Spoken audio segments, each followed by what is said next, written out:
Hey, what's going on, Noah Nation? It's CJ Wilson here with another episode of Dope Talk. Got an Orange Bowl edition. Got a real special guest here. Before we get started, Dope Talk is brought to you by DASH.FI. DASH.FI is the modern charge card for digital ad spend. DASH.FI is a business-to-business corporate expense card program that gives you the highest cash back on the market, starting at 3%. Most companies get you at 1.5. With DASH.FI, will take care of you at 3%. Go ahead and apply for the DASH.FI MasterCard today. It's in the description and will be in the comments. Like I said, we got a special Orange Bowl edition here. Got my man George Foster on, former Georgia offensive lineman and co-host of the 100 Sanford podcast. George, how's it going? Doing all right, man. How are you? Pretty good, bro. Pretty good, man. Was really looking forward to this matchup preseason, thinking that, this could be a big-time game towards the end of the season. It is towards the end of the season, but not the circumstances that most of us thought of in regards to, the playoffs and things like that. We do have it in the Orange Bowl as far as that. But just what's your opinion on FSU and Georgia being left out of the playoffs, and also with all the opt-outs that FSU has had? I know we're going to be talking about, the rosters and things like that. Hell, I know FSU is pretty much down to their socks. So first off, what's your opinion on how the college football playoffs played out, and also just the opt-outs in college football within the recent years? If you're not playing within the playoffs, so to speak, you kind of been told that, it's exhibition games and these games don't matter. Well, I think Georgia putting themselves in the position that they're in, and I've always felt that, they truly control their own destiny. You know what I mean? We see now that, we thought the same thing for Florida State, but that didn't end up being the case. They won out. I feel more sorry for Florida State, for what happened to Florida State, than I do Georgia, because Georgia had it right there. You know what I mean? Do I think Georgia is still a top 4 team? Yeah, I actually think they're still the best team in the country, bias aside. They're loaded. You know what I mean? And they just didn't play their best game on the field and or on the sidelines. So I feel like the way it happened, Georgia losing kind of had a domino effect on getting Florida State out of there too. I feel like if Georgia won, the final 2 teams probably would have been Georgia and Florida State. But when you give the committee an what would I call it, an excuse to take Bama, and being that they also won the conference championship, you give them, they're gonna take Bama. If you give them a chance, they're gonna take Bama. In this particular year, it just so turned out that if you take Bama this year, you have to take Texas, because Texas won in great fashion, versus Alabama. It was early, but it's still, Alabama is Alabama.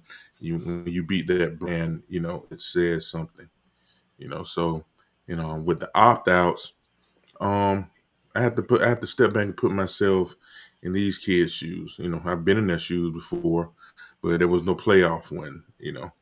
When I was in college football, and that's, I know some cats that got hurt and got tore ACLs in the Senior Bowl and stuff like that. That's that are really affected their draft status. And when you're talking about draft status, that's your money. There's a lot of money to be made, and you want all that you're promised, because you're not promised a second contract. You know what I mean? That's just the facts of the matter. You're not promised a second contract. You're definitely not promised a second big contract. And so you're looking out for your future. Yes, bowl games used to mean, all of them used to mean something. Everybody was scratching for them 6 wins to get a bowl game, because it meant something. It meant extra football, and it meant something to the schools. The schools got the money. I'm pretty sure the schools still, they still want the money now, no matter what the standings are. But as far as the players, everybody wanted to play in bowl games. It's a different era now. Excuse me. It's a different era now, and I can't be mad at them. you're talking about a lot of money at stake for a lot of guys. And so I understand the decision, and I understand the decision of I still think it says something for the guys that do decide to play. I know Georgia has a number of guys that have opportunity to leave. So I'm not saying that I haven't heard about declarations yet, but um, there are guys with a number of chances to you know be drafted pretty well, and if they want to play, that's fine. You know what I mean? The odds of getting hurt are it's always possibility in college football and football in general. But it doesn't happen as often as one would may think. You know what I mean? So I understand both sides. Right. And especially, I guess Florida State situation being, the first P5 team and kind of being left out and that shell shock and kind of being told that I guess the previous games don't matter, so to speak. And just being in their situation, I'm not sure how I respond personally because, that's a punch in the stomach for sure, especially when you did everything you're supposed to do and finish perfect and get told no to kind of get up and want to play in this game, especially for guys like a Jared Verse or Keon Coleman, that type of deal. I do understand the situation. Let's go ahead and jump into the Georgia Bulldogs. You guys, another stellar season. Finished the regular season 13-0. Fell shy of the conference. Sorry, 12-0. Fell shy of the conference championship to go 13-0. X amount of games in a row. Two-time national championship. Defending national champion. Speak about the quarterback position. Stetson Bennett, he's been a big part of that prior as far as the success walk-on story. We all know the story in regards to Stetson Bennett. The question mark was going to be how you guys would replace him. And Carson Beck, kid from Jacksonville, Florida, came in and did a stellar job. Over 3,700 passing yards and 22 touchdowns. Let's talk about the quarterback transition for Bennett and what you saw from him Beck this year in regards to the transition from Bennett. I think the transition to Beck went how I saw it going this year. Actually, in the preseason, we talked about it on 100 Sanford prior to the season.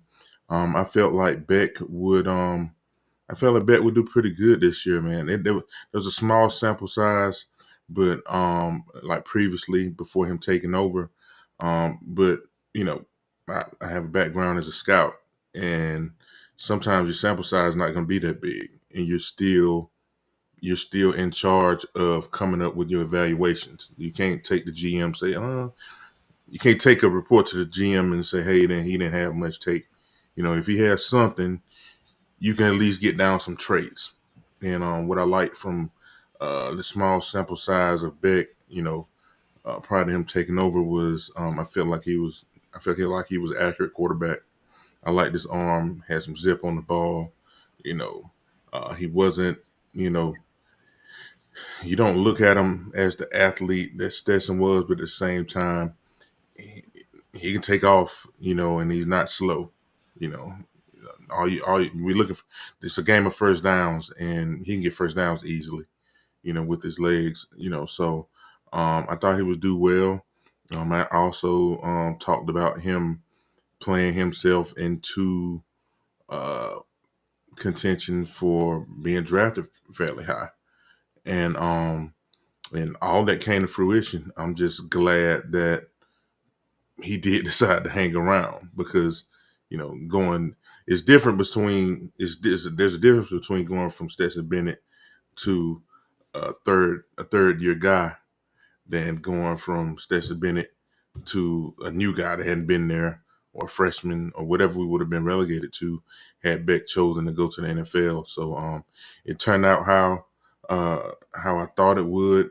I thought it would have a chance to leave and possibly actually doing so because NFL is a dream for most of these kids. But I'm glad he's sticking around. And speaking about your background as a scout, it's been a lot of talks about Beck and his pro prospects. What's your opinion on Beck in the long run as far as being an NFL quarterback or NFL prospect getting drafted within the next year?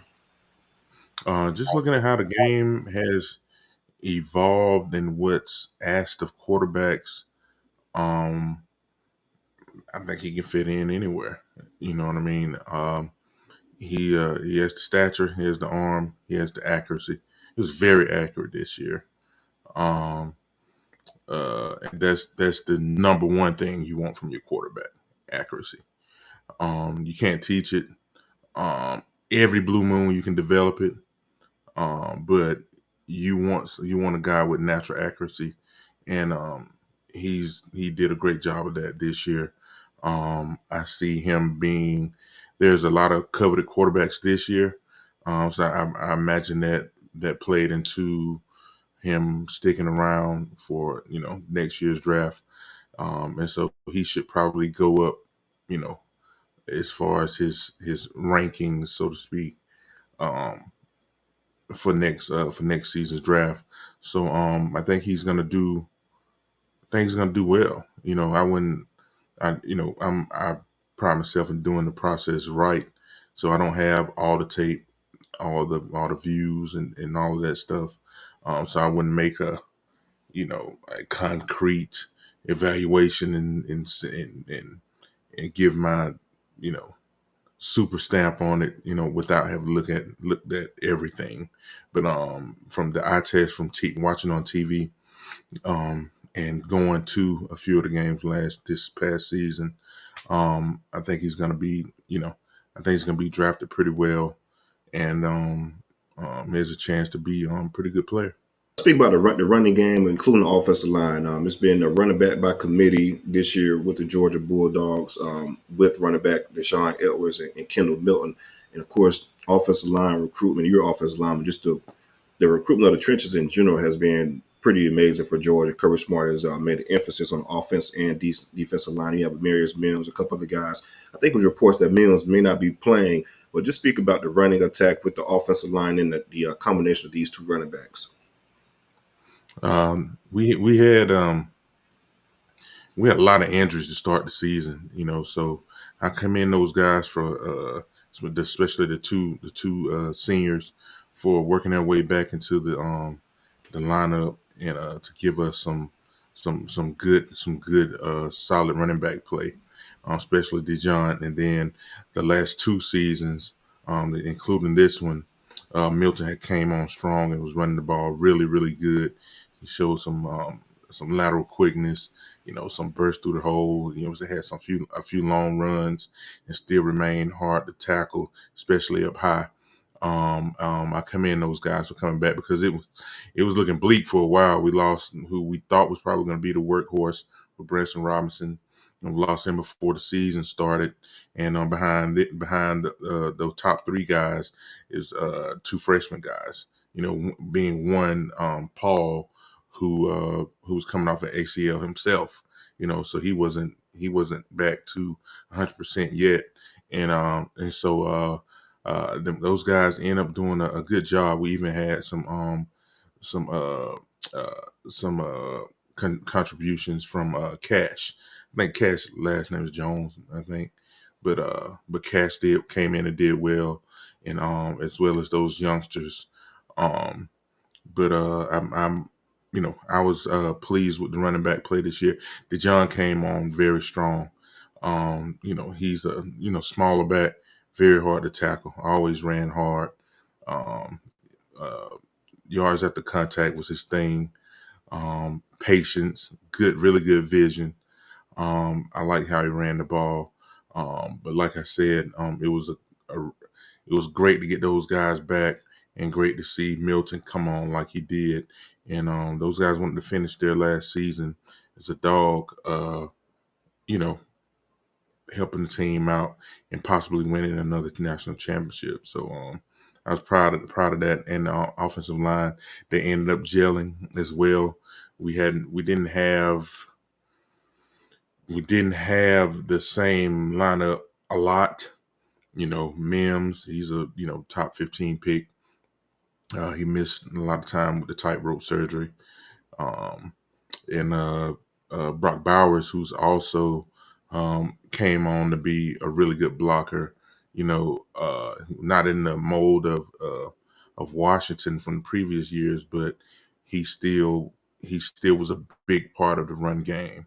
Because Brock's a strong guy, he's gonna fight, and we missed those games with him in the running game too, and so that could have affected us more than it did. So shout out to those guys along the front: Ernest Green, Tate Ratledge, the Van Prine. Which one did he win? Did he win? Did he win Remington? Or no, he won. I don't know which one he won, but he did win a postseason offensive line award. Um, but I was proud of those guys the way they finished the season. It wasn't the was it Outland Award? It may have been the Outland, if I'm He not won the mistaken. out. He Yeah. won the out. Okay. He won Yeah. the out, yeah. Well, let's speak about the passing game. You mentioned Brock Hall, world tight end, probably one of the best pass catchers Yeah. I can think of in recent history. As far as college football going on to the draft. I think is Brock's going to be out this game, correct? I don't know for sure, but if I had to guess, um, uh, just you know, he wasn't himself. He wasn't himself in the SEC championship game. He Hmm. played hard. He did what Brock does, but he has a future to look after. So uh, I always I hate having him. If that has been the last time I seen him in a Georgia uniform, he's so fun to watch play. But I also know the business of the next level as well, and he shouldn't play. Yeah, I He should. agree. Yeah, because I think he's a top 10 a lot for sure, man. Just Yeah, the he's talent he has he's is top 10 talent. He's been a first round. Just on no exaggeration. He's been a first rounder since he stepped on campus, and would have been 18 years old, maybe first round pick easily. He could have went after freshman year. Um, and so I'm just glad he stuck around. I'm glad he fought back and tried to get us to the promised land again. But he needs to go ahead and sit down and heal and get ready for the draft. So I love watching him on the next level. Same with Mims. He has the opportunity to do some great things at the next level. Big frame, long arms. He looks like a creative player. Uh, from Madden. If you want to create a lineman, you make him look like Amarius Mims. And he had tightrope surgery as well, and so I feel like he probably should sit down and get ready for NFL draft himself. So uh, yeah, and so we was talking about Bowers, man. I don't think it gets any better. As far me, definitely my lifetime. I know, some of the OGs are gonna say Keith Jackson. mhm, You got your Winslows, you got but nobody was as explosive and as productive, um, physically and by the numbers, as Brock Bowers, and two-time Mackey. You know what I mean? He's the best to ever do it. right. Yeah. Hopefully he doesn't play. I'll be thankful because I definitely want to see that against this FSU defense. But you guys do have some other receivers. Dominique Lovett, the Mizzou transfer, and of course Marcus Jack Saint receiver. Some guys, some pass catchers that have been doing well for the Georgia Bulldogs. Just talk about those guys in the pass game. We spoke about Beck and what he's done. What he's done with the arm, but these are the guys that he's actually throwing to. Yeah, Rosemary Jack Saint has been around. He's a guy that I enjoyed. I guess watching his high school, highlights before he came in. Was, oh, I'm gonna like this guy. He grew up. He had some injury early on, and then he grew into a very reliable receiver. You know, good size. Will will make the contested catch. Will block out there, which is that's the one thing about this receiving core at Georgia. You have to block. They are not playing that other stuff because the run game is so important. Um, but they all buy in. Those guys that come in, they all buy in. You got him. Uh, you got Lovett. Yeah, Rara Thomas. Those guys came in through the transfer portal and added some really good production, especially when guys were going down. We lost, we lost two of our top receivers during the season for a good bit in Bowers and Ladd McConkey. And so, when you have guys like that to step up and keep the train rolling when we're trying to go, for a three-peat, that was important. And so, I was glad those guys, were up to the challenge. Being new guys, um, were able to still come in and give us production. Um, Even who do I want to say? Who else we had out there? Uh, what's my guy? How do I forget? What's my guy number 4? The other tight end that quick. I forget, but he's a young guy that helped us as well. Is it Delp? Yeah, Oscar Delp. Yeah, Oscar Oscar Delp. Delp. Oscar Delp helped us a lot too. Um, we hope to get some production out of Lawson Lucky. He ended up having, I think he had tightrope as well. Uh, but we had some guys. We had some guys help out, and pick up the slack. That's why when you think about it, when you look at this season in retrospect, um, people talk about injuries and this, that, and the other. They never bring it up for Georgia because Georgia has kept the train rolling the last 2 seasons. They had some key injuries. They had some key injuries in last year's national championship team, and they just figured it out. And that's a testament to the staff, to figure out how to and recruiting. It's not like they're not working with slappies when somebody go down. So that yeah, that helps. You know what I mean? But it's still you still have to play the games, and there's nothing is guaranteed when you got your big dogs go down. But that receiving core, coupled with the tight ends, they did a great job of taking up the slack. Yeah, I agree 100% with that. Let's move on to Kirby's wheelhouse and of course Muschamp wheelhouse, the defensive side of the ball. Let's talk about the front seven. Defensive line of linebackers. You got Warren Brinson, Savannah native, who's been a stud up front. Stackhouse, and then of course linebackers. We have C.J. Allen and Mondin Jr. Just talk about the front seven. I know you guys had a couple guys that did depart within the portal recently, but within the guys you still have on the team, let's talk about the front seven and that run stopping defense. Yeah, with some guys, we look different this year, and of course you're going to look different when over the last 2 years you put about 4 first rounders, up front. You know what I mean? We didn't exactly have that behind those guys, but the guys guys we had left. I think they did their best. We weren't as explosive up front, not as disruptive, but they still got the job done and were able to, we still had a pretty good defense this year. It just handled business differently. I would have liked you know, better setting of the edge, this year. A lot of teams really attacked us on the edge and got the best of us. And we ended up, adjusting a lot of the times to take care of it. But sometimes some teams did take advantage of us on the edges. Um, you got Brinson and Stackhouse. They've been key contributors as backups.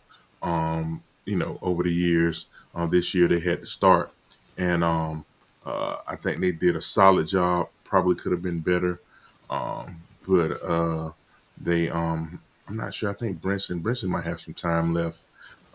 Stackhouse. I know Stackhouse has some time left, and I think they'll get better and better. And the guys behind them, who are super young but very very talented, Mhm. I think they can help us well moving forward.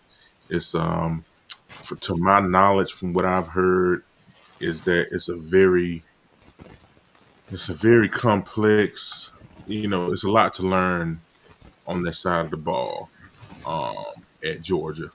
Um, I heard it. I heard the play was pretty extensive. They try to do a lot.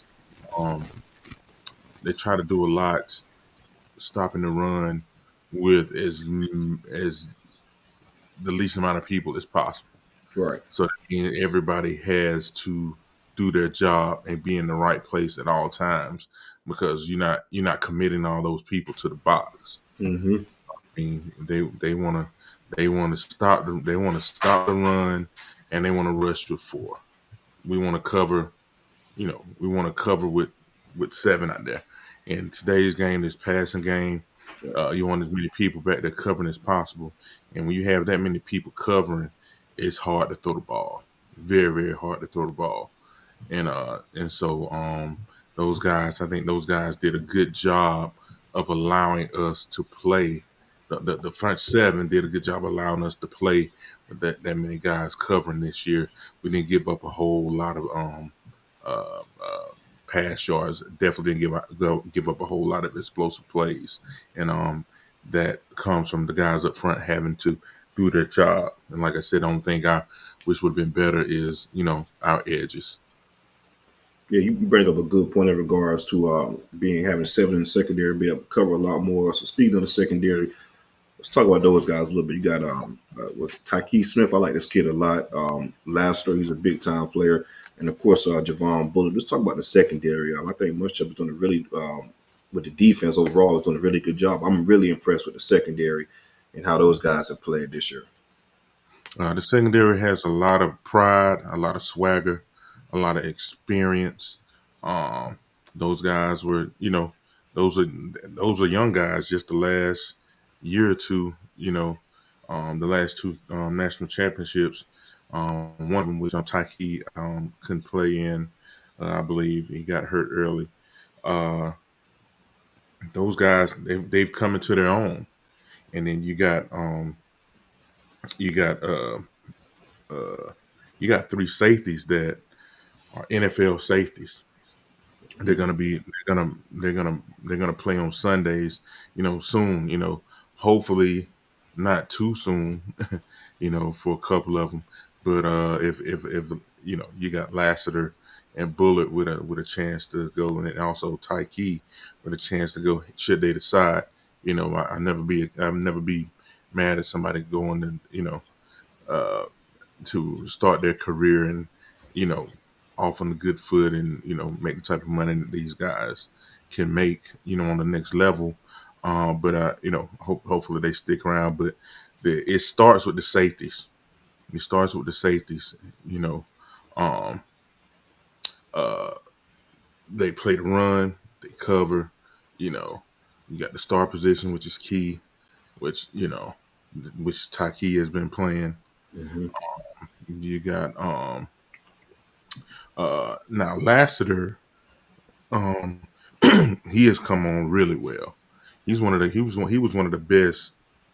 He's one of the best corners in college football this Yeah, year. he played some ball. Stick him out there, put him on the island, and let him do his work. Tough, can tackle.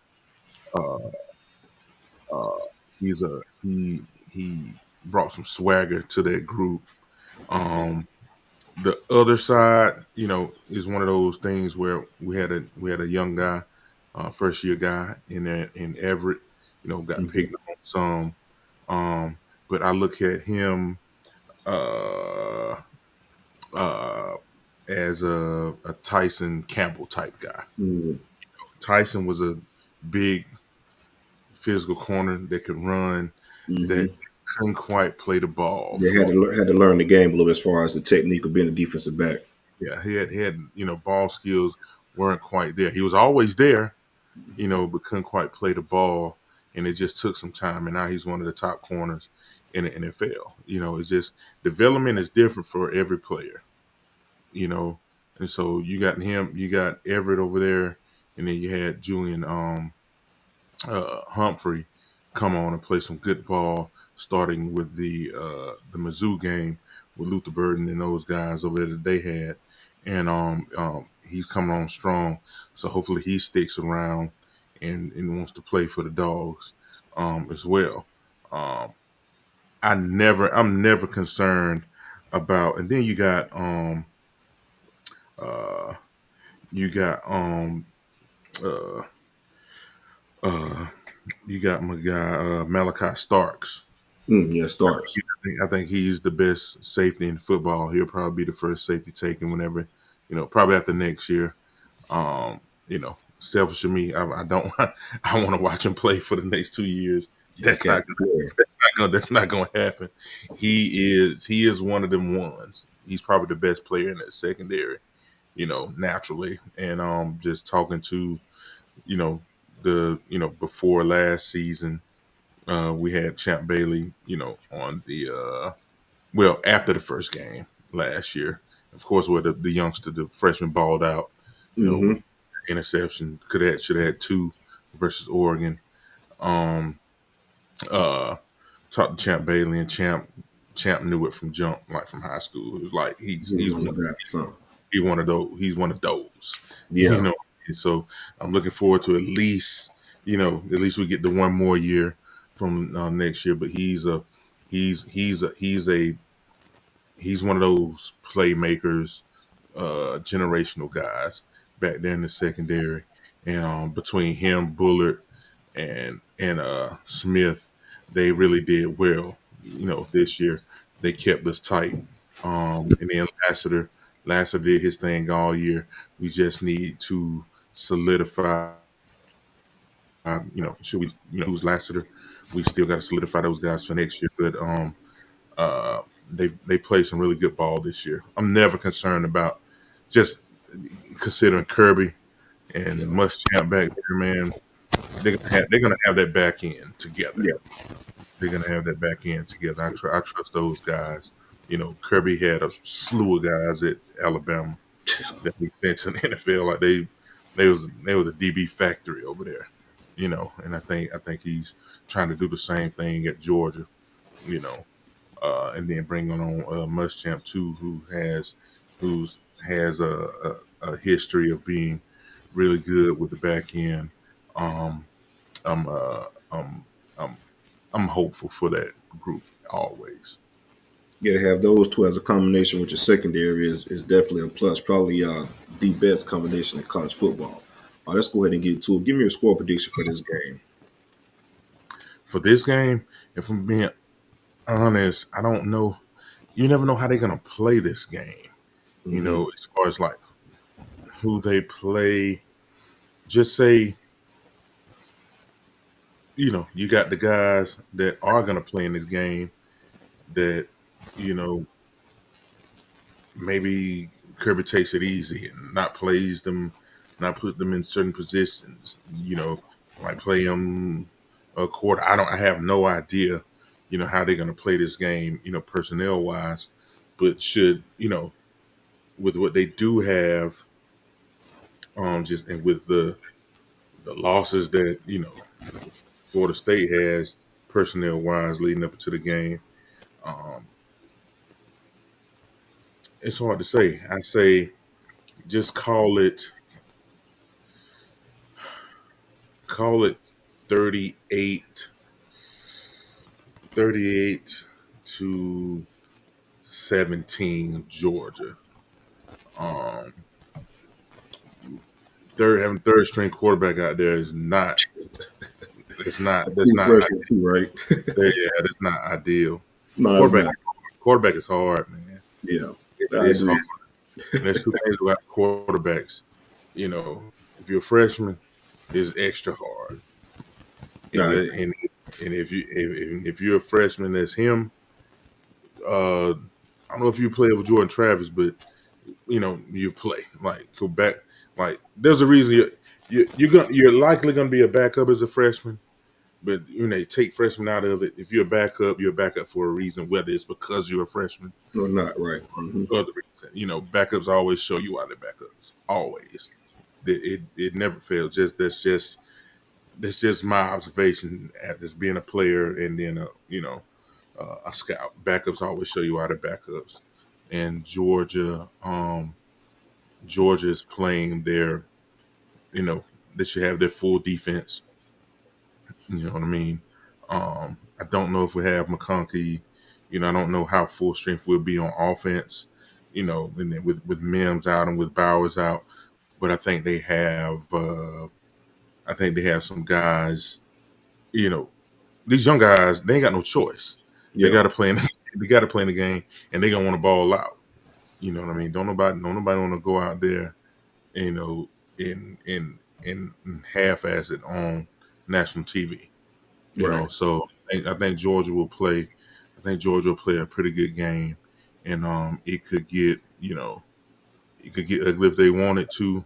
It just depends on how they play the game. But I say 38-17 probably sounds more like it. Yeah, I had it Thing, around 28-7. Go ahead, bro. sorry to interject, but the one thing you can't, as a player, I Hmm. could do this. I could do this from the sideline. At this point, I'm an analyst slash fan. At this point, uh, I can say that they can't think that way though. Right, yeah, you got to go in and attack. You got to go in like you playing against Jordan Travis. You know what I mean? You gotta play the game. Those kids at Florida State for a reason. I don't care what you say. You know, uh, they got college football players. And if you've been off for I don't know how many weeks, you know, you having fun at the beach. I've been watching the videos and stuff. They having a good time, enjoying the bowl week. If you're not going there focused, it could be a different game. You know what I mean? But I expect just knowing the way this program is and the culture that they have, I don't think that that'll be the case. But they got to make sure it's not the case. Yeah, I think I tend to agree. In my opinion, I think it ended up being Knowles fans would probably be mad. I mean, I'm around thinking of 28-7 or 31-10, just for the simple fact I don't expect much from this offense at all. Playing Hmm. against Georgia, talent wise, the best in the country, defensive coaching wise, one of the best in the country as well. True freshman quarterback, and true freshman quarterback without all American receivers, all American running backs, and a jack of all, well, I guess a Swiss Army knife in Jaheim Bell that kind of do it all at the tight end position. So yeah, I agree. I do think FSU's defense is pretty good and will do enough to hold Georgia in certain situations, but it's only so much you could do as far as bending and not breaking and being put in probably bad situations by the quarterback and things like that field position. So I do think it'll probably end up being 28-7 and 31-10 in Georgia's favor due to everything that's been going on with it with the roster. Is Man, I was looking forward to Coleman. I Yeah, wanted to me see it, too. 'cause I haven't get on Saturdays I'm watching Georgia, Yeah. and if I ain't watching that game, I got stuff to do. You know what I mean? So I haven't really got a chance to see Coleman outside of highlights, and he was electric. I was looking No, the forward to kid's watching. amazing. I do wish he what we saw from Coleman early in the season versus LSU and things like that. That's the key on Coleman. We thought we were getting towards the end. He had a little bit of nagging injuries and things that kind of slowed him down as well. And of course, the quarterback play helped with that process too. But I agree. A healthy Keon Coleman, that kid is different. He's different. A basketball background, jump out of the gym, catches, long arms. The prototype receiver. He's literally the prototype receiver, man. I mean, Keon Coleman is a special type of player. Are the top defensive guys playing? Yeah, the only guys that's missing defensively, Jared Verse, he's going to be out. Our best cornerback, Ronaldo Green, he's going to be out. But we have a pretty good secondary as far as Pat Surtain did a damn good job this year coaching those guys up. So we got pretty good backups in regards to the secondary and Jerry What's and Jones and Akeem Dent. So three to what's four guys on defense, but for the mostly the two linebackers, Kalen DeLoach and Tatum Bethune, they're going to be playing. So the defense is going to be pretty much intact. Most of the about hits came on 55? offense. 55? He Yeah, playing? 55 is going to play. Yeah, Fisk is going to play. He a problem. Yeah, that kid's probably. I think Fisk He is a trying to boost up that draft stock a little bit. Had a hell of a ACC championship against Louisville and a great game against Florida. He's trying to get a little bit of money. I think Fisk could earn his way into the second round. Man, he's a big time player. So he's a senior. Yep, he's a senior. Yep, a Yeah, transfer you gotta from play. Western Michigan, if I'm not mistaken. Yeah, you got to play against Georgia. You got Yeah, to play. especially with a guy that really doesn't have that much P5 film aside from this year. If you have a good game against the Georgia Bulldogs, that could definitely help you as far as his projection specifically. Before we get you out of here, I want to speak on one thing real quick. Talk about recruiting real quick, and before we get into recruiting, On the Trail is sponsored by Jewel Paul, Realtor Jewel Paul Services, the entire state of Florida. 20% of your closing costs, he will be giving that back to you if you're ready to buy or sell your home. Reach out to Jude. And Jude's phone number is his website is www.homesforknows.com. Reach out to Jude. Real quick, I know Kirby and Norvell, I think moving forward and just the territory, Florida, where Florida State is located in Georgia, you're gonna have a lot of head-to-head recruiting battles. This past year, you had Landon Thomas, the tight end out of Colquitt. Of course, KJ Bolden was committed to FSU over the summer. Still flirted with Georgia, Auburn, and others. Ended up flipping to Georgia on signing day. And there's a lot of 2025 kids at FSU and Georgia battling as well. Just talk about, I guess, the recruiting balance between those guys. We have a Florida State team that's up and a Georgia team that's up. It's a lot of South Georgia kids that you're going to battle for. This is one area where we gotta Georgia. We gotta do our thing. In the past, we had some guys that Florida State were able to get um, that uh, that Georgia probably should have gotten. You had what's my center, Cam Irving, Yeah, Cam and Murray. Yep. Mm-hmm. the guard that came out with him. Was this Trey? What's his name? Trey Yeah, Trey. something. Trey God dang it, Trey ended up going second. Right? Trey Jackson. Trey Jackson. Trey Jackson. You Yeah, know, those are those two are guys. over a national championship offensive line too. Those guys were drafted pretty high. Yeah. So when I was working with the Rams, those guys came on top 30 visits, Mm-hmm. and I'm a Georgia boy. They Georgia boys. I was talking to them, and I was like, man, what made y'all choose FSU? What y'all didn't give a chance to Georgia? And they both said like Georgia got on us late, like Florida State was on it, from Jump Street, and Georgia they probably didn't come in to the late, and they stuck with the loyalty. You know, I don't think that happens now at Georgia, and they take the trenches seriously. Mm-hmm. And as you can see, it paid off the last 2 years. You know what I mean? With having the trenches stacked, and so yeah, it's going to be a lot of head to head with Florida State being back up. Um, you have some other teams joining the SEC. Yeah. So like recruiting is gonna be the wild wild west out there, and you got to compete with a Florida State. If we're being honest, you always have to compete with them. But if we're being honest, the last few years, last handful of years, between Florida and Florida State, you know, you hold it up to a kid and be like, hey, what do you want to do? You Yeah. want to come here, you know, win some football games, or you want to go there where you don't know what's going on, coaches coming in and out, not having the best season that they could have. Now I think it's changing, and you got some other teams. You got new coach with Freeze down there in Auburn. Mm-hmm. Uh, uh, it's hot on the trail. You know what I mean? You still got Bama. You always got to fight Bama for players. Um, Still got to fight Clemson for players. Yeah. You know what I mean? South Carolina will try to sneak you. You Yep. know what I mean? They'll land a 5-star, a couple 4 stars every cycle. You know what I mean? So yeah, it's getting tough. It's getting tough out there, recruiting world, man. This thing we're gonna see how it goes, but we definitely gotta fend off, you know, the Florida States, the Auburns. You know, Florida still has a name. They they got that kid Lagway numbers is absurd. Ridiculous, huh? Yeah. Yeah, I was like, what? Yeah. He has some crazy numbers for a high school kid. High school kid, like his numbers is absurd. Like these teams in the South, man, again, players. Everybody wants to play SEC football, man.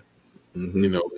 It's nothing like it. We had Bomani Jones on the show the other day, and he was saying like it doesn't get no better than I know the games. I know CBS.